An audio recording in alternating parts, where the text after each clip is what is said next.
رب العالمين نحمده ونستعينه ونؤمن به ونتوكل عليه ونعوذ بالله من شرور أنفسنا ومن سيئات أعمالنا من يهد الله فلا مضل له ومن يضلل فلا هادي له وأشهد أن لا إله إلا الله وحده لا شريك له وأشهد أن محمدا عبده ورسوله أرسله بالهدى ودين الحق ليظهره على الدين كله ولو كره المشركون اللهم صل على محمد وعلى آل محمد كما صليت على إبراهيم وعلى آل إبراهيم وبارك على محمد وعلى آل محمد كما باركت على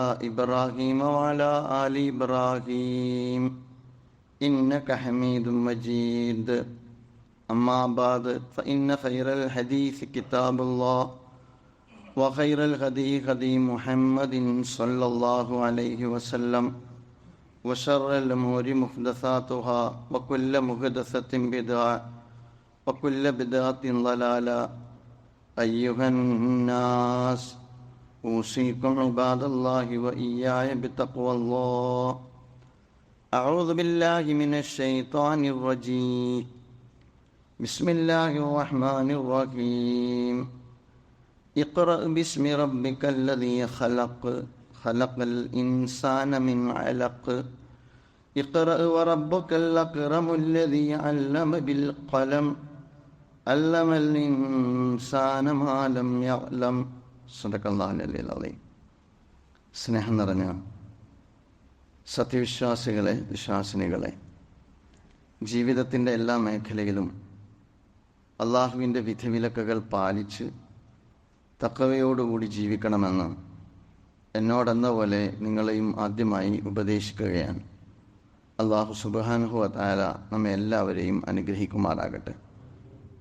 വിശുദ്ധ ഹജ്ജ് കർമ്മത്തെക്കുറിച്ചാണ് നാം സംസാരിച്ചു പോന്നിരുന്നത്.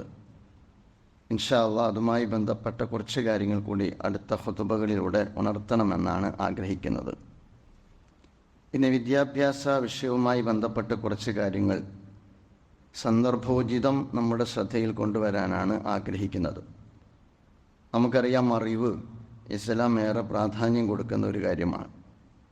അറിവ് ഒരു ജനതയുടെ വളർച്ചയും വികാസവുമായി ബന്ധപ്പെട്ടും വളരെ പ്രധാനമാണ്. അള്ളാഹുവിൻ്റെ പ്രവാചകൻ റസൂലുള്ളാഹി സ്വല്ലല്ലാഹു അലൈഹി വസല്ലമയ്ക്ക് ആദ്യമായി അവതരിപ്പിച്ച വേദഗ്രന്ഥത്തിൻ്റെ ആദ്യ വചനങ്ങൾ, പ്രവാചകൻ അവതരിപ്പിക്കപ്പെട്ട വേദഗ്രന്ഥത്തിലെ ആദ്യ വചനങ്ങൾ ഞാൻ നേരത്തെ ഓതി വെച്ച ഏതാനും വചനങ്ങളാണ്.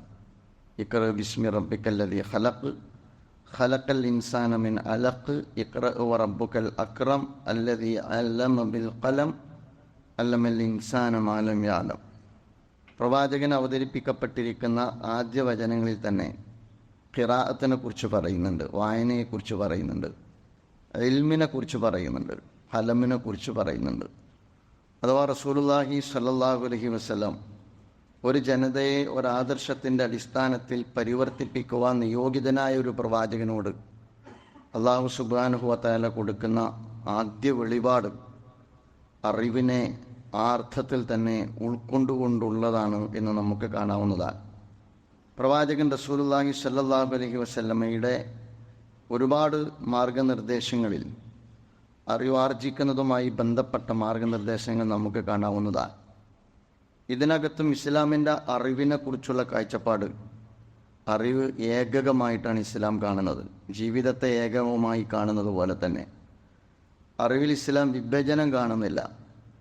പക്ഷേ അറിവിൻ്റെ താല്പര്യം അള്ളാഹുവുമായി ബന്ധപ്പെട്ടാണ് രൂപപ്പെടുന്നത്. സൊസൈറ്റിക്ക് ഗുണകരമാകുന്ന സ്വഭാവത്തിലാണ് അത് വികസിപ്പിക്കേണ്ടത്.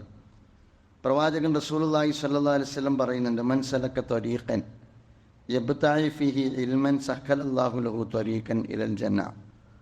ആ അർത്ഥത്തിലൊരു വിശ്വാസി, അങ്ങനെ അള്ളാഹുവിൻ്റെ ദീനിൽ പ്രചോദിതനായൊരു വിശ്വാസി, അതുപോലെ തന്നെ അള്ളാഹുവിൻ്റെ പ്രതിഫലത്തിൽ പ്രചോദിതനായൊരു വിശ്വാസി അള്ളാഹുവിൻ്റെ അടിയാറാണ് എന്ന അർത്ഥത്തിൽ തന്നെ തന്നിൽ അർപ്പിതമായ മിഷൻ നിർവഹിക്കുവാൻ ബാധ്യസ്ഥനായ വിശ്വാസി വിജ്ഞാന സമ്പാദനത്തിൻ്റെ വഴിയിൽ ആ ഉദ്ദേശപൂർവ്വം തന്നെ ഇറങ്ങിത്തിരിക്കുമ്പോൾ അയാൾ സ്വർഗത്തിൻ്റെ വഴിയെയാണ് ഇറങ്ങിത്തിരിച്ചത് എന്ന് റസൂലുള്ളാഹി സ്വല്ലല്ലാഹി അലൈഹി വസല്ലം പഠിപ്പിക്കുന്നുണ്ട്.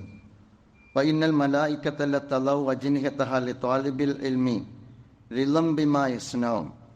മാത്രമല്ല, അങ്ങനെയുള്ള വിജ്ഞാന സമ്പാദനത്തിന് ഇറങ്ങിത്തിരിക്കുന്നവർക്ക് മാലാഖമാർ അവരുടെ ചിറക് വിരിച്ചു കൊടുക്കും എന്ന് റസൂലുള്ളാഹി സ്വല്ലല്ലാഹി അലൈഹി വസല്ലം പറയുന്നുണ്ട്. വഇന്നൽ ആലിമ ലയസ്തഗ്ഫിറു ലഹു മൻ ഫിസ് സമാവാതി വമൻ ഫിൽ അർളി ഹത്തൽ ഹീതാനു ഫിൽ മാ.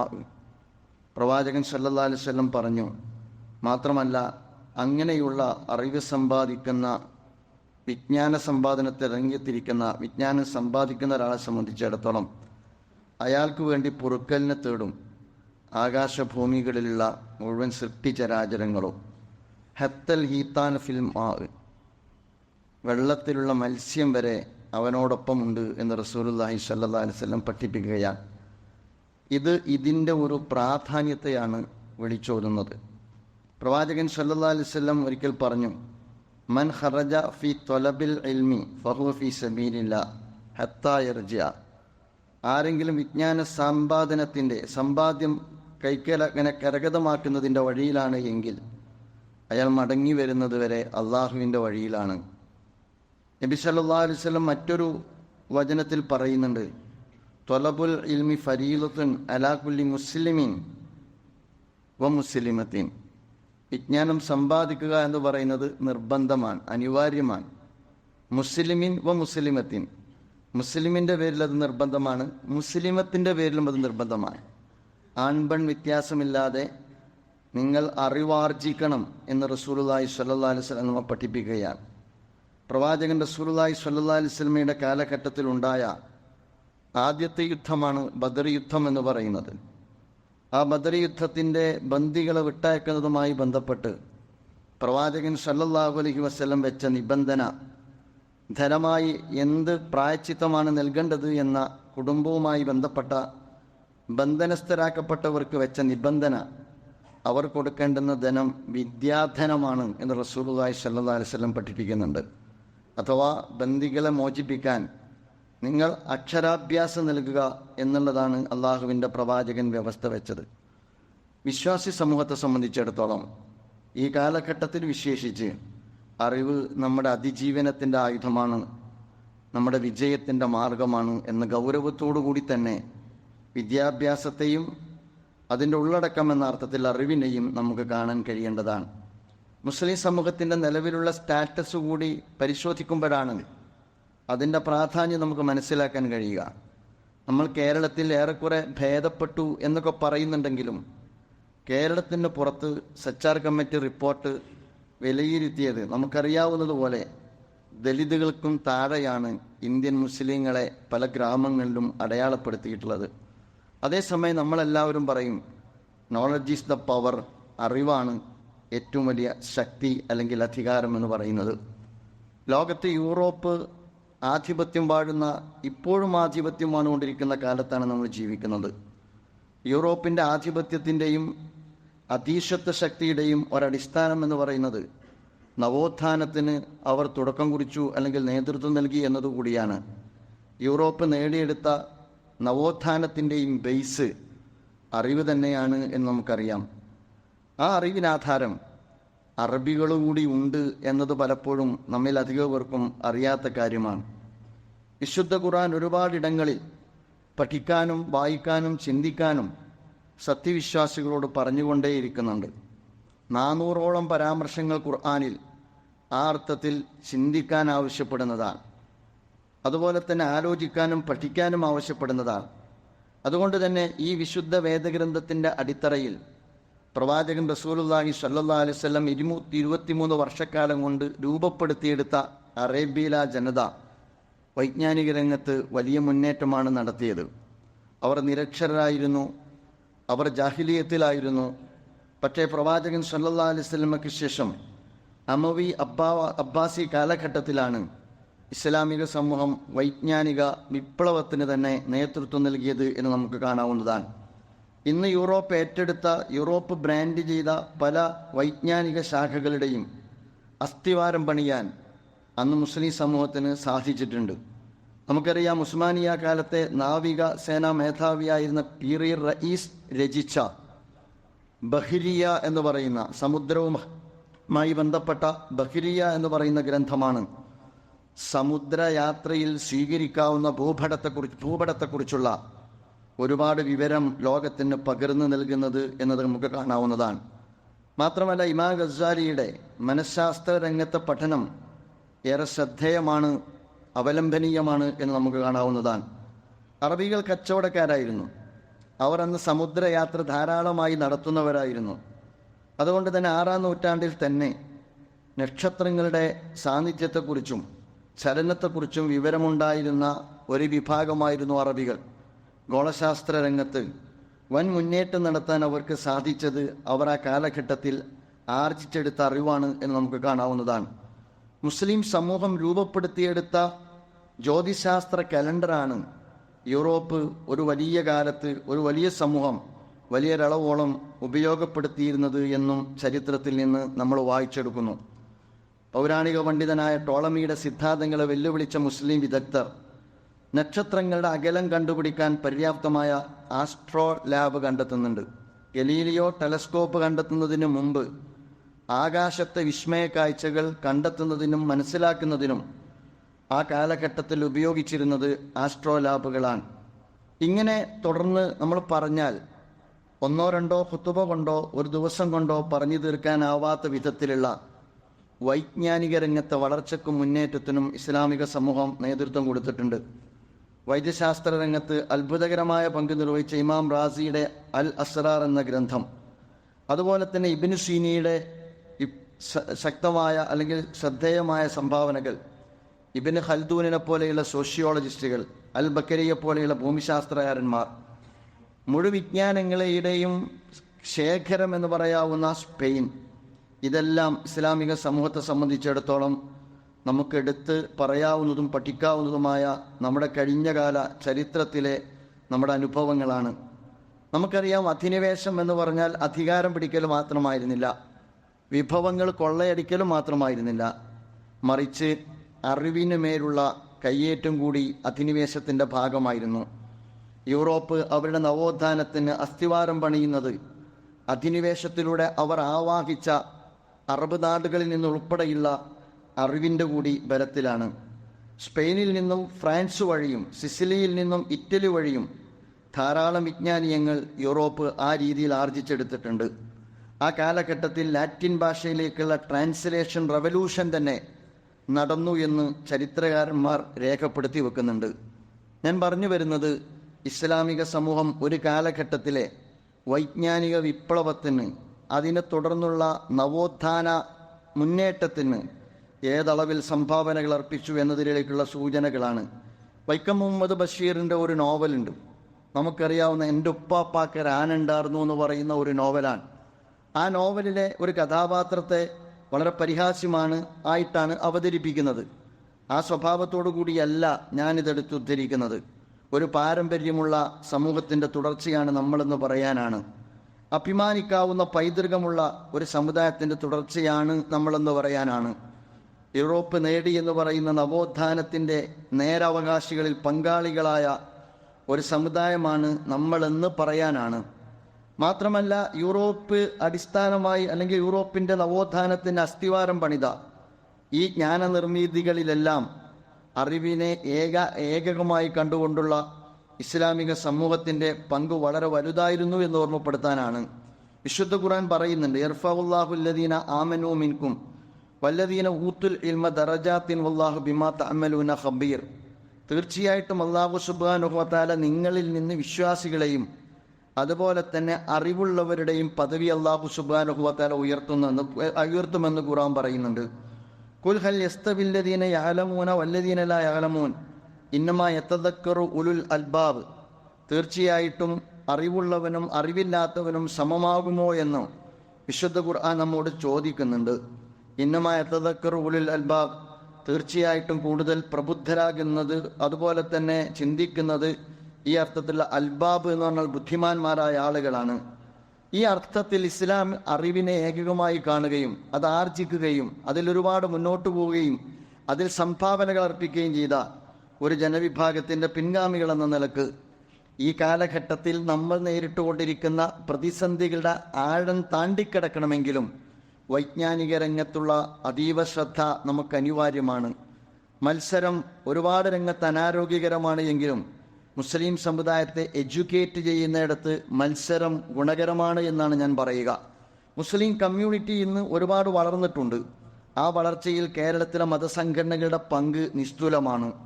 എല്ലാ മതസംഘടനകളും ഇൻസ്റ്റിറ്റ്യൂഷനുകൾ ഉണ്ടാക്കി മത്സരബുദ്ധിയാ തന്നെ പ്രവർത്തിച്ചുകൊണ്ടിരിക്കുന്നുണ്ട്. അത് മുസ്ലിം സമുദായത്തിൻ്റെ വിദ്യാഭ്യാസ മുന്നേറ്റത്തിൽ വളരെ വലിയ പങ്കും നിർവഹിച്ചിട്ടുണ്ട്.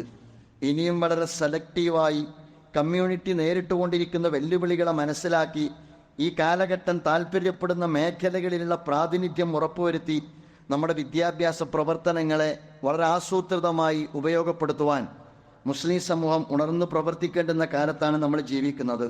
നമ്മൾ വളരുന്ന ഒരു സമുദായമാണ്, കൂടുതൽ യൂത്തുള്ള ഒരു സമുദായമാണ്. എഞ്ചിനീയറിംഗിലും മെഡിസിനിലും അതുപോലെ തന്നെ സിവിൽ സർവീസിലുമെല്ലാം നമ്മുടെ കുട്ടികൾ പരിശ്രമിച്ചുകൊണ്ടേയിരിക്കുന്നുണ്ട്. മുമ്പത്തെ പോലെയല്ല. മലബാറിൽ SSLCയുടെ റിസൾട്ട് വരുമ്പോഴും പ്ലസ് ടുവിൻ്റെ റിസൾട്ട് വരുമ്പോഴും അഭിമാനിക്കാവുന്ന വിജയം നമ്മുടെ പുതിയ തലമുറ കൊയ്തെടുക്കുന്നുണ്ട്. ഇന്ന് നമ്മൾ മലബാറിൽ പോലും അനുഭവിച്ചുകൊണ്ടിരിക്കുന്ന പ്രശ്നം പ്ലസ് ടുവിന് ജയിക്കാത്തതല്ല, നല്ല മാർക്ക് നേടി ജയിച്ച കുട്ടികൾക്ക് പഠിക്കാൻ ക്ലാസ് റൂമുകളില്ലാത്തതാണ്. മറിച്ച് മറ്റൊരു ഭാഗത്തേക്ക് നോക്കിയാൽ കുട്ടികളില്ലാത്തതാണ്. അപ്പോൾ ആ ഒരർത്ഥത്തിൽ പഴയ കാലത്തിൽ നിന്ന് വ്യത്യസ്തമായി മുസ്ലിം കമ്മ്യൂണിറ്റിയുടെ വളർന്നു വരുന്ന തലമുറ വിദ്യാഭ്യാസ രംഗത്ത്, അതും വ്യത്യസ്തമായ വിദ്യാഭ്യാസ ശാഖകളിൽ വളരെ ആവേശപൂർവ്വം പ്രവർത്തിച്ച് വളർന്നുകൊണ്ടിരിക്കുന്ന കാഴ്ച നമുക്ക് കാണാൻ കഴിയും. ദേശീയ തലത്തിലും അന്തർദേശീയ തലത്തിലുമുള്ള യൂണിവേഴ്സിറ്റികളിൽ നിങ്ങൾക്ക് മലയാളി പ്രാതിനിധ്യം കാണാൻ കഴിയും. ആ മലയാളി പ്രാതിനിധ്യത്തിൽ നിങ്ങൾക്ക് മുസ്ലിം പ്രാതിനിധ്യം കാണാൻ കഴിയും. ആ മുസ്ലിം പ്രാതിനിധ്യത്തിൽ തന്നെ പഴയതിൽ നിന്ന് വ്യത്യസ്തമായി തങ്ങൾ ഉൾക്കൊള്ളുന്ന ഐഡന്റിറ്റിയിൽ അഭിമാനബോധം കൊള്ളുന്ന ഒരു പുതിയ തലമുറയെ നമുക്ക് കണ്ടെത്താൻ കഴിയും എന്നുള്ളതാണ്. അതുകൊണ്ട് വിദ്യാഭ്യാസം ഇമ്പോർട്ടൻ്റ് ആണ് എന്ന് നമുക്കറിയാം. വിദ്യാഭ്യാസ രംഗത്ത് നമ്മൾ ശ്രദ്ധാലുക്കളാണ് എന്ന് നമുക്കറിയാം. പക്ഷേ അവിടെയും എത്താത്ത ഒരു ലെയർ ഈ സമുദായത്തിനകത്തുണ്ട്. അവരെയും നമ്മുടെ വിദ്യാഭ്യാസ പ്രവർത്തനത്തിൽ ഈ കാലയളവിൽ ഓരോരുത്തരും അവരുടെ വിദ്യാഭ്യാസത്തെക്കുറിച്ച് ഗൗരവത്തോടുകൂടി ചിന്തിച്ചുകൊണ്ടിരിക്കുന്ന ഈ കാലയളവിൽ നമ്മുടെ ശ്രദ്ധയിലും പരിഗണനയിലും ഉണ്ടാകണം എന്നാണ് ഞാൻ ഓർമ്മപ്പെടുത്തുന്നത്. നമ്മുടെ വിദ്യാഭ്യാസ കാഴ്ചപ്പാട് കേവലം കരിയറിസ്റ്റിക് ആവരുത് എന്നുകൂടി എനിക്ക് അഭിപ്രായമുണ്ട്. നമ്മെ സംബന്ധിച്ചിടത്തോളം എല്ലാവരും ഒരുപോലെയല്ല ചിന്തിക്കേണ്ടത്. നമ്മുടെ കുട്ടികളുടെ അഭിരുചി പോലും മനസ്സിലാക്കാതെയാണ് പലരും അവരുടെ കരിയറിസ്റ്റിക് സ്വപ്നത്തിന് വേണ്ടി കുട്ടികളെ ബലിയാടാക്കാറുള്ളത്. അവരുടെ അഭിരുചിയെ നമ്മൾ മുഖവിലക്കെടുക്കണം. അതുപോലെ തന്നെ മുസ്ലിം സമുദായം എന്ന അർത്ഥത്തിൽ അതിജീവനം അനിവാര്യമായ ഒരു ഉമ്മത്തിൻ്റെ ഭാഗമെന്ന നിലക്ക് നമ്മുടെ ആവശ്യങ്ങൾ നമ്മുടെ പരിഗണനയിൽ ഉണ്ടാകണം. നമ്മുടെ മോട്ടീവ് എന്ത് എന്നത് വളരെ പ്രധാനമാണ്. എന്താണ് വിദ്യാഭ്യാസ രംഗത്ത് നമ്മുടെ പ്രചോദനം? നമുക്കറിയാം നമ്മുടെ കമ്മിറ്റ്മെൻറ്റ്, നമ്മുടെ താല്പര്യം നമ്മുടെ മക്കളോട് ഏതളവിലാണുള്ളത്, സമുദായത്തോട് ഏതളവിലാണുള്ളത്, നമ്മൾ നിർവഹിച്ചുകൊണ്ടിരിക്കുന്ന മിഷനുമായി ബന്ധപ്പെട്ട് ഏതളവിലാണുള്ളത്. ഇതെല്ലാം നമ്മൾ ആലോചിക്കേണ്ട കാര്യമാണ്.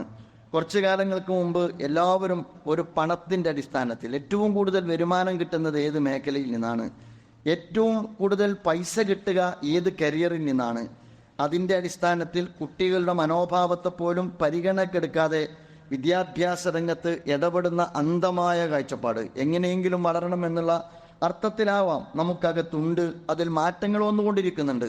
ഞാൻ പറയുക ഇനിയും നമ്മൾ മാറണമെന്നുള്ളതാണ്. നമുക്കറിയാം ഇപ്പോഴത്തെ ഈ SSLC റിസൾട്ട് വന്നു. ഫുൾ A+ എന്ന് പറയുന്നത് ഒരു ദുരഭിമാനത്തിൻ്റെ തലത്തിലേക്ക് നീങ്ങുന്നുണ്ട്.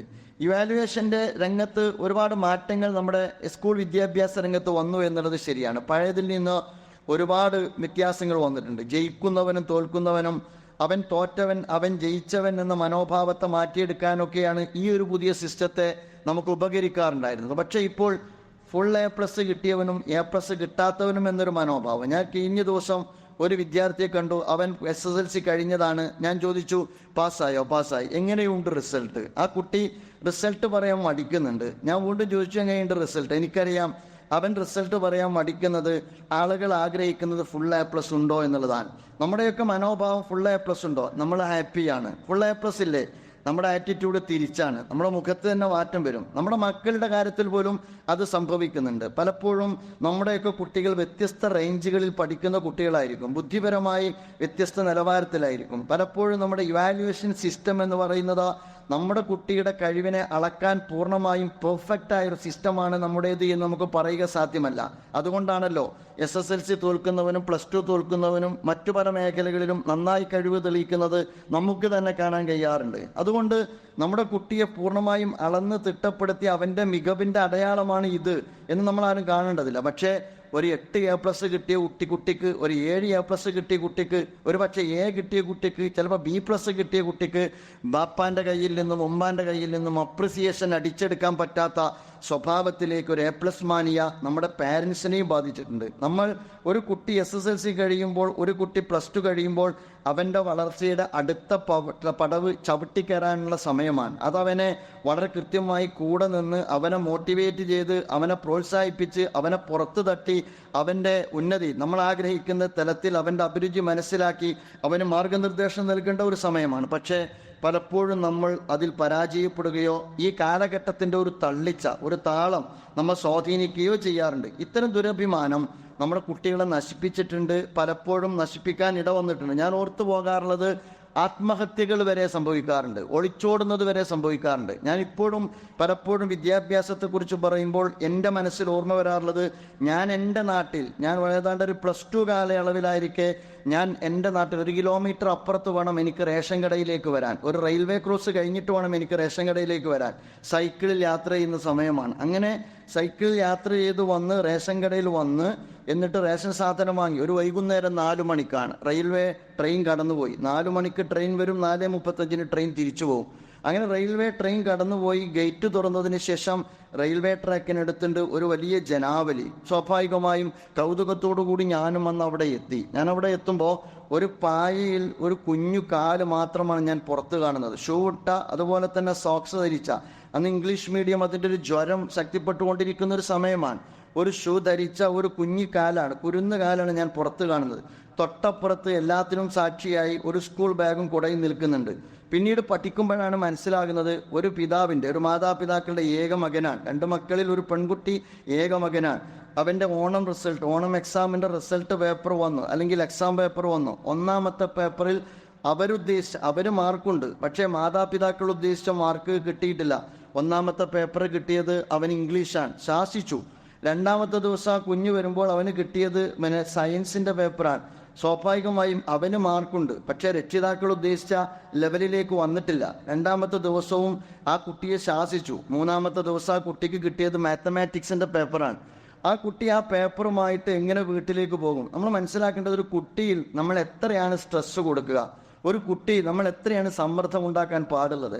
ആ കുട്ടി ആലോചിച്ച് എങ്ങനെയാണ് 2 ദിവസവും ഏതാണ്ട് സാമാന്യേനെ അവനധ്വാനിച്ച് നേടാവുന്ന മാർക്ക് നേടിയിട്ടുള്ള പരീക്ഷയുടെ റിസൾട്ട് പേപ്പറിൽ, ആൻസർ പേപ്പറിൽ പേരൻസിൻ്റെ ഭാഗത്ത് നിന്ന് കിട്ടിയ പ്രതികരണത്തെ മുൻനിർത്തി അവൻ ആലോചിച്ചു. അപ്പോഴാണ് ഗേറ്റ് അടച്ചപ്പോൾ, ട്രെയിൻ നിർത്തിയപ്പോൾ, അവിടെയുള്ള കുട്ടികൾ ഇറങ്ങിയപ്പോൾ അവരുടെ കൂടെ ഇറങ്ങിയിട്ട് ഈ കുട്ടി തൻ്റെ ജീവൻ കൊടുക്കുന്നത്. ആരാണ് കൊലയാളി എന്ന് ചോദിച്ചാൽ ഞാൻ പറയുക പേരൻസാണ്. നമ്മൾ പലപ്പോഴും നമ്മുടെ കുട്ടികളെ മനസ്സിൽ, ഇപ്പോഴും ദുരഭിമാനം നമുക്കുണ്ട്, ഇപ്പോഴും പ്രഷർ നമ്മൾ നടത്തുന്നുണ്ട്, ഇപ്പോഴും കുട്ടികൾക്ക് സാധ്യമാകുന്നതിൽ വലിയ അളവിലുള്ള സ്ട്രെസ് നമ്മൾ നൽകുന്നുണ്ട്. ഞാൻ പറയുക, അതിനപ്പുറത്ത് നമ്മളെല്ലാവരും നമ്മുടെ കുട്ടികളെ മനസ്സിലാക്കണമെന്നാണ് ഞാൻ പറയുക. നമ്മുടെ കുട്ടികളെ നമുക്ക് എവിടെയാണ് എത്തിക്കാൻ കഴിയുക, അവൻ്റെ സ്ട്രെങ്ത് എന്താണ്, അവൻ്റെ വീക്ക്നെസ് എന്താണ്, അവൻ്റെ അഭിരുചി എന്താണ്, അവൻ എവിടെ വിട്ടാലാണ് അവൻ നമ്മൾ ഉദ്ദേശിക്കുന്ന ഒരു ലക്ഷ്യത്തിലേക്ക് എത്തിക്കാൻ കഴിയുക എന്ന് നമ്മൾ ആലോചിക്കേണ്ടതാണ്. ഏതാണ്ട് പ്രീ സ്കൂളിൽ നിന്ന് തന്നെ പലപ്പോഴും കുട്ടികളെ മനസ്സിലാക്കാതെയുള്ള പീഡനങ്ങൾ പലരും ആരംഭിക്കുന്നുണ്ട്. നമ്മൾ ഒരിക്കലും മക്കളെ പണം കായ്ക്കുന്ന മരമായി കാണരുത്. അവനൊരു കുഞ്ഞാണ്, അവനൊരുപാട് സർഗസിദ്ധികളുണ്ട്, ഒരുപാട് ക്രിയേറ്റിവിറ്റി ഉണ്ട്. ചിലപ്പോൾ നമ്മുടെ വീട്ടിൽ, നമ്മുടെ മടിത്തട്ടിൽ വളരുന്ന കുട്ടിയുടെ ക്രിയേറ്റിവിറ്റി അളക്കാൻ നമ്മുടെ എക്സാം സിസ്റ്റം മതിയായതായിക്കൊള്ളണമെന്നില്ല. അതുകൊണ്ട് അത് കണ്ടെത്തുന്ന മുറക്ക് അവനിലുള്ള വളർച്ച നമുക്ക് അനുഭവിക്കാൻ കഴിയുന്നതാണ്. ഈ ഒരു സ്വഭാവത്തിൽ നമ്മെ സംബന്ധിച്ചിടത്തോളം നമ്മുടെ കുട്ടികളെ നമുക്ക് മനസ്സിലാക്കാനും വിദ്യാഭ്യാസ രംഗത്ത് അവർക്ക് ഗൈഡ് ലൈൻ ചെയ്യാനും നമുക്ക് കഴിയണം. ഈ കാലയളവ് അതിൻ്റെ കൂടി കാലയളവാണ്. പാരൻസിൻ്റെ ഭാഗത്ത് നിന്ന് നല്ല ശ്രദ്ധയുണ്ടാകേണ്ട കാലയളവാണ്. നിർബന്ധിച്ചുകൊണ്ടല്ല നമ്മുടെ കുട്ടികളെ ഓരോ കോഴ്സിന് നമ്മൾ വിടേണ്ടത്. നമ്മുടെ കുട്ടികളെ മനസ്സിലാക്കിക്കൊണ്ടായിരിക്കണം നമ്മൾ ഓരോ ക്വസ്റ്റ്യൻ വിടേണ്ടത്. അവൻ ഉപകരിക്കണം, സമൂഹത്തിന് ഉപകരിക്കണം, സമുദായത്തേക്ക് ഉപകരിക്കണം. അവിടെ നിർത്തരുത് നിങ്ങൾ. നമ്മുടെ മക്കൾ നാളത്തേക്ക് ഉപകരിക്കണം, പരലോകത്തേക്ക് ഉപകരിക്കണം. നമ്മളൊക്കെ പ്രാർത്ഥിക്കാറുണ്ടല്ലോ, റബ്ബനാ ഹബ്ലനാ മിൻ അസ്വാജിനാ വസുർരിയാത്തിനാ ഖുർറത അയ്യുനി വജ്അൽനാ ലിൽ മുത്തഖീന ഇമാമ. ഇത് നമ്മുടെ കുട്ടികളുടെ വിദ്യാഭ്യാസ രംഗത്ത് അവനെ വളർത്തുമ്പോഴും അവന് മാർഗനിർദ്ദേശം കൊടുക്കുമ്പോഴും നമ്മുടെ ഈ പ്രാർത്ഥന നമ്മൾ ഒരിക്കലും വിസ്മരിച്ചു പോകാൻ പാടില്ല. ആ അർത്ഥത്തിലാണ് നമ്മുടെ കുട്ടികളുടെ വിദ്യാഭ്യാസ രംഗത്ത് നമ്മൾ മാർഗനിർദ്ദേശങ്ങൾ നൽകേണ്ടത്. ഒരു പക്ഷേ സിവിൽ സർവീസിന് സമുദായത്തിന് ആവശ്യമുള്ള ഏറ്റവും പ്രധാനപ്പെട്ട ഒരു മേഖലയാണ്. നമ്മൾ ഈ ബ്യൂറോക്രസിയിൽ പുറന്തള്ളപ്പെട്ട മൊത്തം സമൂഹത്തിൻ്റെ മുഖ്യധാരയിൽ നിന്ന്, അതുപോലെ തന്നെ ഭരണ സംവിധാനങ്ങളിൽ നിന്ന് അപരവൽക്കരിക്കപ്പെട്ട ഒരു സമുദായത്തിൻ്റെ പ്രതിനിധാനം നിർവഹിക്കുന്നവരാണ് നമ്മൾ. അപ്പം നമ്മുടെ കൂട്ടത്തിൽ ഒരു പക്ഷേ അത്തരം മികവുള്ള ആളുകളുണ്ടാവും. അത് നമ്മളൊരു സാമൂഹ്യ ആവശ്യമായിട്ട് തന്നെ എടുക്കണം. അതിന് കഴിവുള്ള കുട്ടികളെ ആ വഴിക്ക് നമുക്ക് വിടാവുന്നതാണ്. മെഡിസിനിൽ കഴിവുള്ള കുട്ടികളെ ആ വഴിക്ക് നമ്മൾ വിടേണ്ടതാണ്. ടെക്നോളജിയിൽ കഴിവുള്ള കുട്ടികളെ നമ്മൾ മെഡിസിൻ ഒരിക്കലും നിർബന്ധിക്കരുത്. ലീഗൽ രംഗത്ത് കഴിവുള്ള അതുപോലെ തന്നെ വളർത്താവുന്ന മക്കളെ ആ മേഖലയിലേക്ക് നമുക്ക് വളർത്തിയെടുക്കാൻ കഴിയേണ്ടതാണ്. നമ്മൾ ഇന്ന് സുപ്രീം കോടതി നിങ്ങൾ എടുത്ത് പരിശോധിച്ച് നോക്കുക, ഹൈക്കോടതി നമ്മൾ എടുത്ത് പരിശോധിച്ച് നോക്കുക.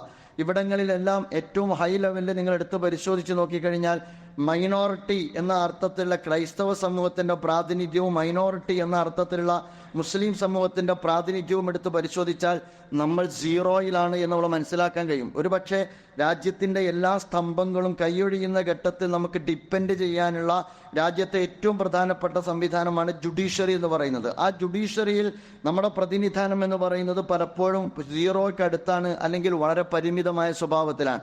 അപ്പോൾ അതിന് പ്രാപ്തരായ ആളുകളെ നമ്മൾ ആ വഴിയിലേക്ക് തിരിച്ചുവിടാൻ നമുക്കാണ്. ജേർണലിസം നമ്മുടെ മുമ്പിൽ വരുന്ന ഒരു ഇഷ്യൂ ആണ്. അതുപോലെ തന്നെ ബിസിനസ് കപ്പാസിറ്റിയുള്ള ആളുകളുണ്ടാവും. അതിനെ നമ്മൾ ആ വഴിയിലേക്ക് തിരിച്ചുവിടണം. ഞാൻ അവസാനം പറയുക, ചില ആളുകൾ മതപരമായ വിഷയങ്ങളിൽ താല്പര്യമുള്ളവരും ഇസ്ലാമികമായ സബ്ജക്റ്റിൽ താല്പര്യമുള്ളവരുമായിരിക്കും.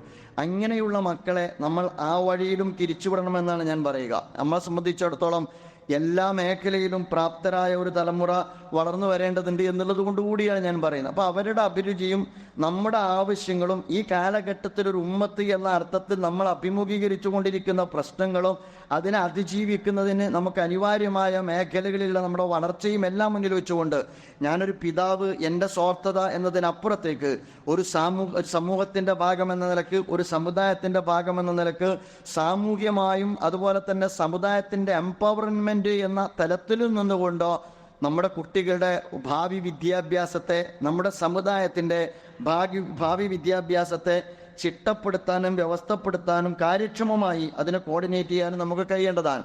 പലപ്പോഴും മതപഠനത്തിന് നമ്മൾ പഴയ കാലത്തും അങ്ങനെയാണ്, പുതിയ കാലത്തും അങ്ങനെയാണ്. നമ്മൾ പലപ്പോഴും മതപഠനത്തിന് പറഞ്ഞു വിടാറുള്ളത് പ്രയോറിറ്റി ഏറ്റവും അവസാനമാണ് മതപഠനം എന്ന് പറയുക.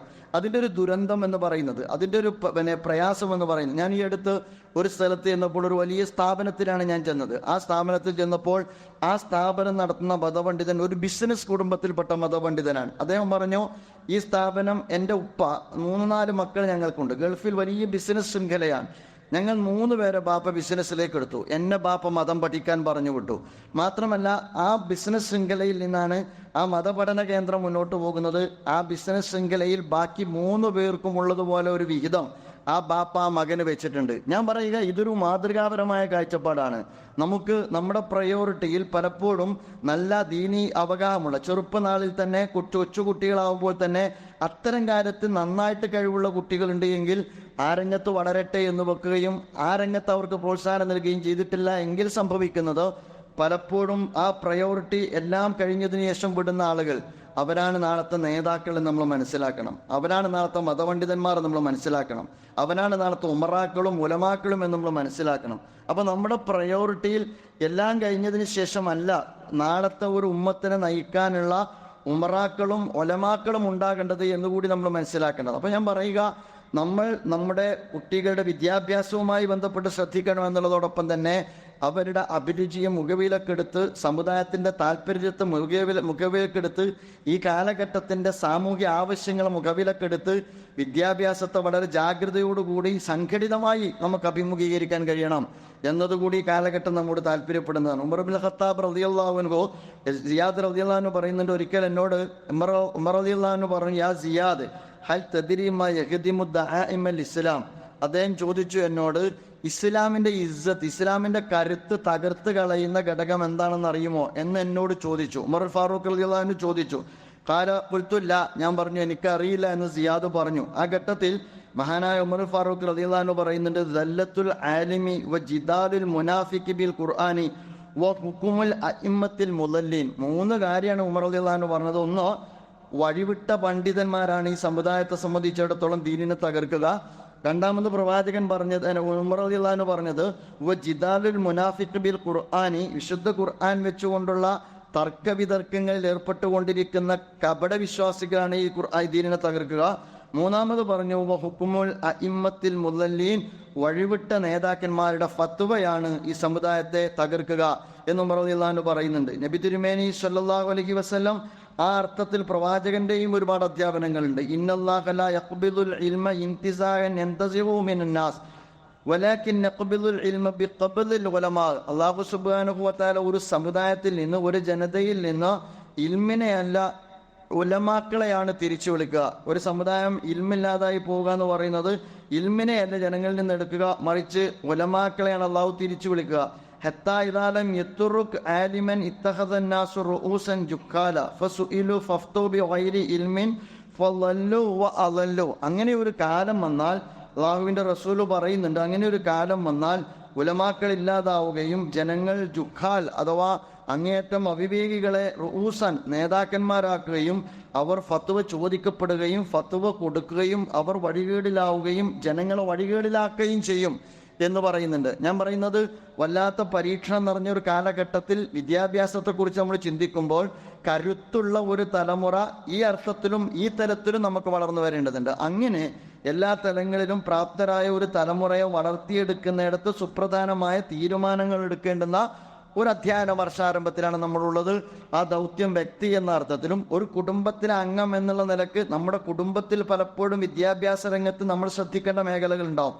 ഒരു കുടുംബത്തിലെ അംഗം എന്ന നിലക്കും ഒരു സമുദായത്തിന്റെ ഒരു പ്രതിനിധി എന്ന അർത്ഥത്തിൽ നമ്മുടെ മഹല്ല് സംവിധാനത്തിലും അങ്ങനെ ഉണ്ടാവും. വളരെ കൃത്യമായി പറഞ്ഞാൽ, പണമില്ലാത്തതിൻ്റെ പേരിൽ ഒരു കുട്ടിയുടെ പഠനം മുടങ്ങുന്ന സാഹചര്യം ഒഴിവാക്കാൻ നമുക്ക് കഴിഞ്ഞാൽ നമുക്ക് ഈ സന്ദർഭത്തിൽ ചെയ്യാവുന്ന ഏറ്റവും വലിയ ഉത്തരവാദിത്തമാണ് എന്നാണ് ഞാൻ അതിനെക്കുറിച്ച് പറയുക. എഡ്യൂക്കേഷൻ ഇന്ന് ഇൻഡസ്ട്രിയാണ്, ഹെൽത്ത് ഇന്ന് ഇൻഡസ്ട്രിയാണ്.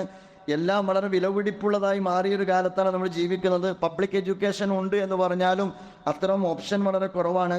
സാധാരണക്കാരന് താങ്ങാൻ കഴിയാത്ത സാഹചര്യം ഇന്നിവിടെ ഉണ്ട് എന്നുകൂടി നമ്മൾ മനസ്സിലാക്കേണ്ടതാണ്. അതുകൊണ്ടൊരു മഹലിൻ്റെ ചിന്തയിൽ, ഒരു കുടുംബത്തിൻ്റെ ചിന്തയിൽ, നമ്മുടെ കുടുംബത്തിൽ ദാരിദ്ര്യം പേറുന്നവർ ആരാണെന്ന് നമുക്കറിയാമല്ലോ. ആ കുട്ടിയായിരിക്കും ഒരു പക്ഷേ ആ ഗ്രാമത്തിൻ്റെ ഏറ്റവും പ്രധാനപ്പെട്ട മാറ്റത്തിൻ്റെ കൈത്തിരിയായി മാറാൻ പോകുന്നത് എന്ന് നമുക്കറിയാൻ കഴിയില്ലല്ലോ. ഞാൻ പറയുന്നത്, അതുകൊണ്ട് നമ്മുടെ കുടുംബത്തിൽ ദാരിദ്ര്യം പേറുന്നവരുണ്ടാവും, പ്രയാസപ്പെടുന്ന ആളുകളുണ്ടാവും.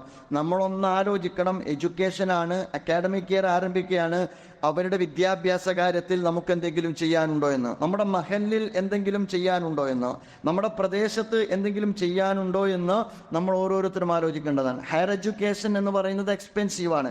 അതിലേക്കൊന്നും പോകണ്ട. നിത്യേന അന്നന്ന് കിട്ടുന്ന അന്നത്തിനുള്ള തൊഴിൽ ചെയ്യുന്ന ഒരു തൊഴിലാളിയെ സംബന്ധിച്ചിടത്തോളം ഈ അക്കാഡമിക് ഇയർ നിങ്ങൾ ആലോചിച്ച് സ്കൂൾ ബാഗ് വാങ്ങണം, യൂണിഫോം വാങ്ങണം, സാധിക്കാത്ത കാര്യമാണ്. അപ്പോൾ അതൊക്കെ വെച്ചുകൊണ്ട് ഓരോ സന്ദർഭത്തിൽ ഭക്ഷണം പോലെ തന്നെയാണ്, നമ്മൾ പലപ്പോഴും ഭക്ഷണ കിറ്റുമായി ഓടുന്നത് പോലെ തന്നെയാണ് ഒരു ഉമ്മത്തിൻ്റെ നിലനിൽപ്പുമായി ബന്ധപ്പെട്ട് ഏറ്റവും പ്രധാനപ്പെട്ട ഒന്നാണ്, നിലനിൽപ്പിൽ വളരെ പ്രധാനപ്പെട്ട ഒന്നാണ് ഭക്ഷണം പോലെ തന്നെയാണ് അക്ഷരങ്ങളും എന്ന് നമ്മൾ മനസ്സിലാക്കണം, വിദ്യാഭ്യാസം എന്ന് നമ്മൾ മനസ്സിലാക്കണം. ആ ഒരു സ്വഭാവത്തിൽ നമ്മൾ കുട്ടികളെ ഏറ്റെടുത്ത് വിദ്യാഭ്യാസം നൽകണം. എനിക്ക് പ്രത്യേകിച്ച് ഉത്തരവാദിത്തങ്ങളൊന്നുമില്ല. ഞാൻ അൽഹംദുലില്ലാഹ് നല്ലൊരവസ്ഥയിലാണ്. ഞാൻ പറയുക, നമ്മൾ പഠിക്കുമ്പോൾ തീരദേശ മേഖലകളിൽ, നമ്മുടെ തീരദേശ മേഖല കടലിരമ്പുമ്പോൾ നമ്മൾ പലപ്പോഴും ദുരിതം പേറുന്ന ഒരു ജനതയെ മീഡിയകളിൽ കാണാറുണ്ട്. അവരുടെ വീട് തകർക്കപ്പെടുന്നത്, അതുപോലെയുള്ള ഒരുപാട് ദയനീയ കാഴ്ചകൾ നമ്മൾ കാണാറുണ്ട്. മാത്രമല്ല സംഘർഷങ്ങൾ കാണാറുണ്ട്. നമ്മൾ അതിൽ പലപ്പോഴും പരിതപിക്കാറുണ്ട്, പലപ്പോഴും അമർഷം കാണിക്കാറുണ്ട്. എന്തുകൊണ്ടാണ് ഇതൊക്കെ സംഭവിക്കുന്നത് എന്ന് ചോദിച്ചാൽ, ആ ജനത എഡ്യൂക്കേഷനലി എംപവർ ചെയ്യാതെ നമുക്ക് ഒരിക്കലും അതിൽ മാറ്റം ഉണ്ടാക്കാൻ കഴിയില്ല എന്ന് നമ്മൾ മനസ്സിലാക്കണം. അതുപോലെ തന്നെ മലയോര മേഖലയിൽ അവിടെയൊക്കെ പഠിക്കാൻ പ്രാപ്തരായ കുട്ടികളുണ്ട്, പക്ഷേ വിദ്യാഭ്യാസം അവർക്ക് തുടരാൻ പറ്റാത്ത അവസ്ഥയുണ്ട്. അങ്ങനെയുള്ള കുട്ടികളെ പഠിപ്പിക്കാൻ, ഒരു 5 കുട്ടികളെ ഞാൻ പഠിപ്പിക്കുമെന്ന് തീരുമാനിച്ചാൽ ഞാൻ മനസ്സിലാക്കുക ഒരു പക്ഷേ ഒരു ഗ്രാമം നന്നാക്കാൻ ആ 5 കുട്ടികൾ മതിയാകാവുന്നതാണ്.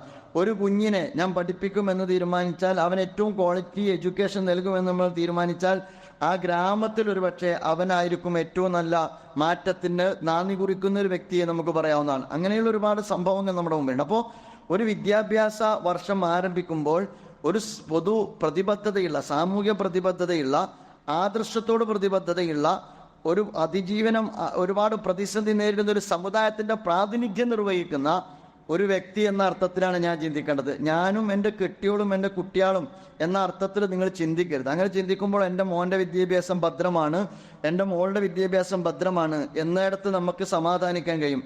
എൻ്റെ അയൽപ്പക്കത്തുള്ളവൻ്റെ വിദ്യാഭ്യാസം ഭദ്രമാണ്, എൻ്റെ നാട്ടിലുള്ളവരുടെ വിദ്യാഭ്യാസം ഭദ്രമാണ്, എൻ്റെ കുടുംബത്തിൽ താമസിക്കുന്ന പാവപ്പെട്ട, എൻ്റെ രക്തത്തിലുള്ള എൻ്റെ കുടുംബത്തിൽപ്പെട്ട ആളുകളുടെ വിദ്യാഭ്യാസം ഭദ്രമാണ് എന്ന് ഉറപ്പ് വരുത്തുന്നവനെ കുറിച്ചാണ് വിശ്വാസി എന്ന് പറയുക. ഞാൻ പറയുക, നമ്മുടെ പ്രാഥമികമായ ആവശ്യങ്ങൾ നിർവഹിക്കുന്നിടത്ത് നമ്മെപ്പോലെ നമ്മുടെ സഹജീവിയെ കൂടി മനസ്സിലാക്കാനും സഹജീവിയുടെ കൂടി ആവശ്യങ്ങൾ മനസ്സിലാക്കാനുമുള്ള ശേഷിയുള്ളവനാണ് യഥാർത്ഥത്തിൽ ഒരു സത്യവിശ്വാസി എന്ന് പറയുന്ന. ആ അർത്ഥത്തിൽ ഈ ഒരു കാലയളവിനെ വളരെ ഗൗരവത്തോടുകൂടി നമ്മൾ കാണുക. അല്ലാഹു സുബ്ഹാനഹു വ തആല അങ്ങനെ വളരുന്ന, അതുപോലെ തന്നെ മികവ് പുലർത്തുന്ന ഒരു സമൂഹത്തിൽ മാതൃകായോഗ്യരായ ഒരു ഉമ്മത്തായി മാറുന്നിടത്ത് ഇത്തരം സന്ദർഭങ്ങളെ ഫലപ്രദമായി പ്രയോജനപ്പെടുത്താൻ നമ്മെ എല്ലാവരെയും അനുഗ്രഹിക്കുമാറാകട്ടെ. വാഖിറു ദഅ്വാനാ അൽഹംദുലില്ലാഹി റബ്ബിൽ ആലമീൻ.